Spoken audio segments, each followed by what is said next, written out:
Everyone, कैसे हैं आप सब। मैं सोनम चौधरी बीपीएससी टीचर सोनम पर आपका स्वागत करती हूँ। सबसे पहले तो मैं आपसे एक रिक्वेस्ट करती हूँ कि वीडियो को प्लीज़ पूरा देखिएगा दोस्तों। कि मैं थोड़ा सा अपने बारे में एक बार इंट्रोडक्शन दे देती हूँ। मेरा नाम सोनम चौधरी है।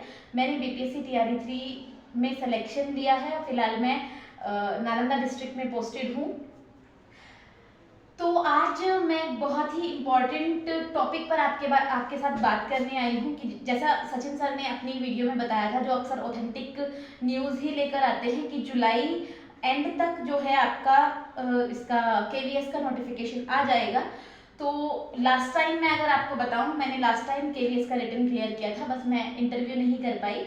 तो हाँ, हम लोग इस बार फिर से केवीएस की तैयारी कर रहे हैं और मैं आज केवीएस में सीडीपी के सिलेबस के बारे में आपको बताने आई हूँ। और मुझे उम्मीद है कि आप सबको मेरा ये एफर्ट आप अप्रिशिएट करेंगे और अगर अप्रिशिएट करेंगे तो चैनल को सब्सक्राइब भी करेंगे। तो शुरुआत करते हैं सीडीपी का सिलेबस क्या है।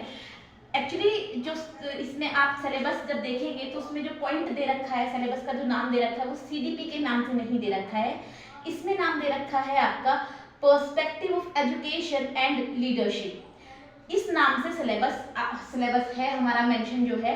अब कुछ लोग कह रहे हैं कि सीडीपी की सारा का सारा सिलेबस तो बदल जाएगा, सिलेबस चेंज होगा। देखिए, मैं आपको एक बात बता दूं, सिलेबस कितना भी चेंज हो जाए, इन्होंने पहले से ही इतना वास्ट सिलेबस दे रखा है कि चेंज करके कहीं लेके ही नहीं जा सकते। इन्होंने पूरा बीएड दे रखा है। बीएड में जो भी आपने सीडीपी पढ़ी है पूरी डीएलएड दे रखी है। टॉपिक के नाम अलग अलग तरीके से करके दे रखे हैं, लेकिन जब उनके अंदर आप पढ़ना शुरू करोगे तो आप पाओगे कि 2 साल की बीएड की जर्नी में या 4 सेमेस्टर में आपने डीएलएड में जो कुछ पढ़ा वो सब कुछ आपको बताना है। तो मैं बात करती हूँ पहले टॉपिक से।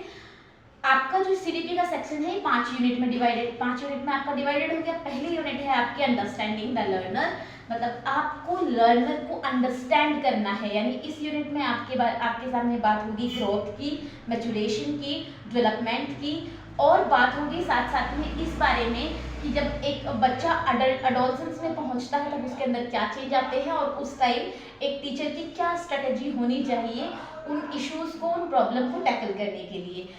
दूसरा जो टॉपिक है वो है आपका अंडरस्टैंडिंग द टीचिंग लर्निंग। इसमें आप टीचिंग लर्निंग में ये देखेंगे कि कैसे आप क्या बोलते हैं, जो आपके पास टीचिंग एड्स होते हैं उसका कैसे इस्तेमाल करेंगे। एज अ फैसिलिटेटर आपका क्या रोल है, एज अ लर्नर स्टूडेंट का क्या रोल है, स्कूल का क्या रोल है, और आपका करिकुलम, इन सब से बारे में आपका सिलेबस क्या होता है, करिकुलम क्या होता है, करिकुलम कितने पर, कुल मिला के कोई टॉपिक ऐसा बचा नहीं है जो इनके अंदर ना आता हो। तीसरा जो हमारा जो टॉपिक है वो है क्रिएटिंग कंड्यूसिव एनवायरनमेंट।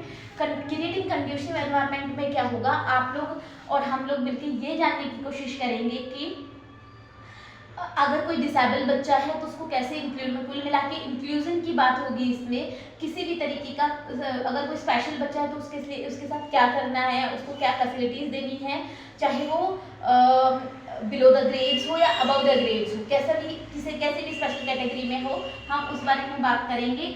जो 4th यूनिट है वो है स्कूल ऑर्गेनाइजेशन एंड लीडरशिप। वैसे तो ये जो यूनिट है वो पीआरटी के लिए बहुत ज़्यादा इंपॉर्टेंट नहीं है और लास्ट टाइम इसमें से क्वेश्चन नहीं पूछे गए थे, लेकिन सिलेबस में मेंशन है।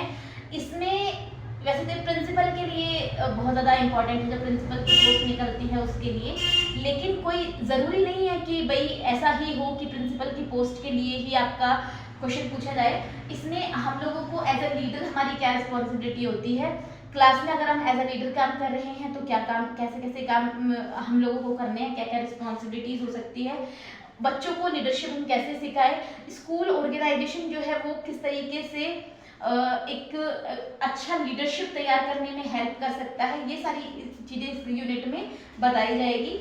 और 5th जो हमारी है वो है पर्सपेक्टिव इन एजुकेशन। जितना भी फैक्चुअल डाटा है वो हमारी वेबसाइट्स वगैरह से जहाँ से भी, वो सारा पर्सपेक्टिव इन एजुकेशन में आता है। जैसे एनईपी 2020, आरटी 2009, आरटी 2005, ये जितनी भी इस तरीके की ऐसी थ्योरीज है, एफएलएन क्या है, निपुण क्या है, जो नई नई स्कीम्स आई हैं, वो सब आपका पर्सपेक्टिव इन एजुकेशन में आ जाएगा। तो कुल मिला के आपका कोई भी ऐसा पॉइंट बचता ही नहीं है जो आपके सिलेबस में नहीं है, सभी पॉइंट्स इन्होंने डाल रखे हैं।